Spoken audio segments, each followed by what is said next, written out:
Today we're going to go over 5 random tips. None of them are related to each other, but they're all super helpful. Hi, I'm Brenda Lambert. I'm a TJC licensed instructor for Silhouette. You found your way to Silhouette Success, and I do hope that you're going to join our little community. We're going to go right into the software for the first one. We are talking about filling in letters with images.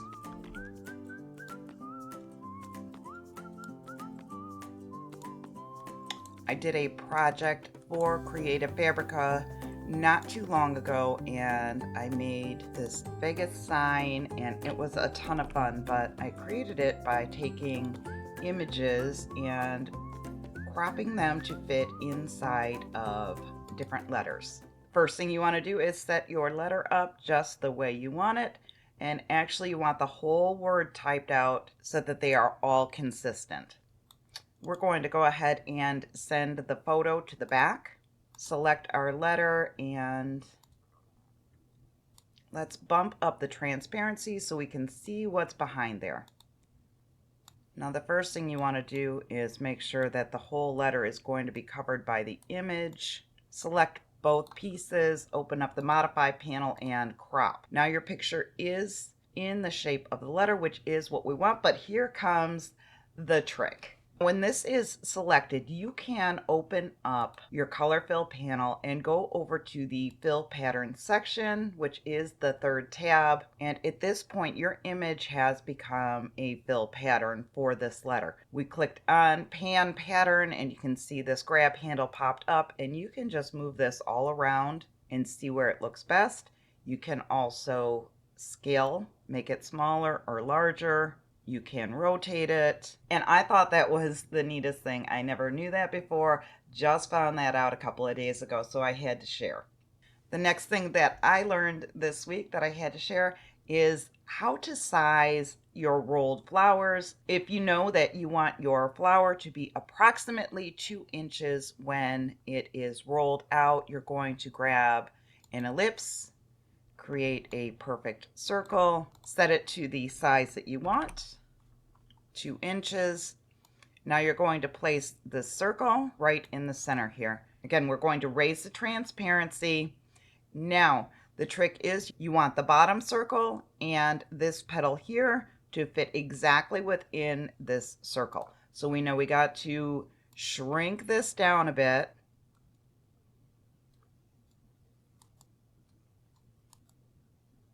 Now when the centerpiece and this petal fit within this 2-inch circle, you're going to know that your finished rolled flower is going to be right around 2 inches itself.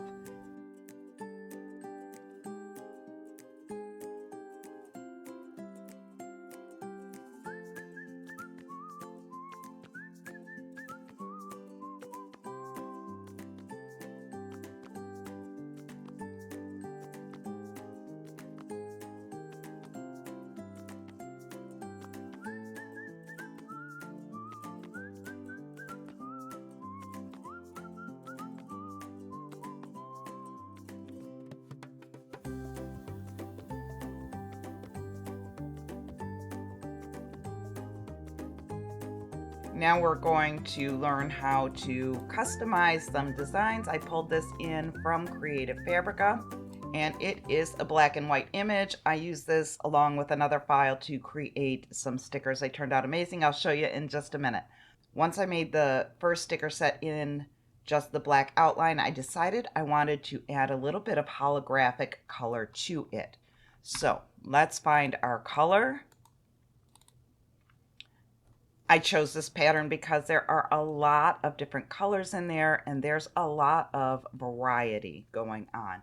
It looks very holographic.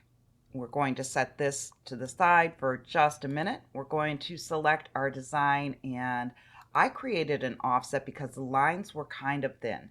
Let's click on offset, and I did 0.01.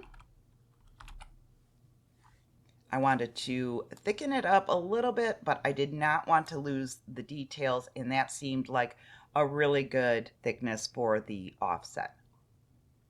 We're going to bring our color back in. We are going to send it to the back And we are going to select our offset here and change it to white so that it's a little bit easier to see. Now at this point, you can shrink your background down to get the most color in there.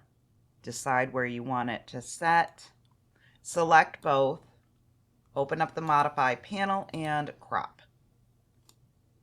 Now you have your black and white copy, you have your holographic copy, and if you want to go one step further, you can duplicate this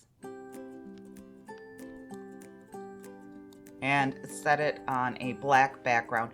You have one file, 3 completely different looks. Amazing. I did cover these in a holographic laminate. I'll put the link for that in the description below as well. But here's a bonus tip. If you are using the self-adhesive laminate, only cover the area where the stickers are at. Do not cover your registration marks. You'll get a much better reading. The next random tip has nothing to do with silhouette, but I wanted to let you know that Amazon Prime Day is coming up. It's going to be July 16th and 17th this year, and you can only participate in the deals if you have a Prime membership. So check to make sure you have a membership, make sure it is up to date, and I will put a link in the description below. It is an affiliate link. If you renew your membership through the link, it will of course help the channel at no extra cost to you. That was number 4. And now for number 5, we're going to wrap this up with something I've talked about in the past, but it's been a while, so I think we need a reminder. You want to schedule a day. Put it on your Google Calendar or whatever calendar system that you use so that you get a reminder once a month to do some maintenance on your machine. It's super simple. It only takes a few minutes, and it's going to make your machine run smoother and last longer. You're going to want to check your blade, open it up, make sure there's no debris or anything in there, clean it up real good, replace the cap. Check the housing on the blade, make sure there aren't any little hairline cracks. Check your cutting strip. That's this little thing right in here. If there are any nicks or dents or scratches or scrapes or anything on that, you want to go ahead and replace it. I'll put a link in the description below for a new one. You just pull the old one out, pop the new one in, and you're ready to go. They don't have to be replaced often, but if you are cutting without a mat and you find that the cuts aren't consistent, like it's skipping in places, that's one thing you want to check for sure. Another thing is you're going to grab a can of the compressed air to blow out all of the dust. Make sure you get that little hole in the back where the blade taps for adjustment. Put it all back together, show it some love, and you're going to find with a little bit of maintenance, it will last so much longer. I have a full video on that. It's right here, so go ahead and click on that. If you're interested, go create something amazing, and I'll see you in the next one.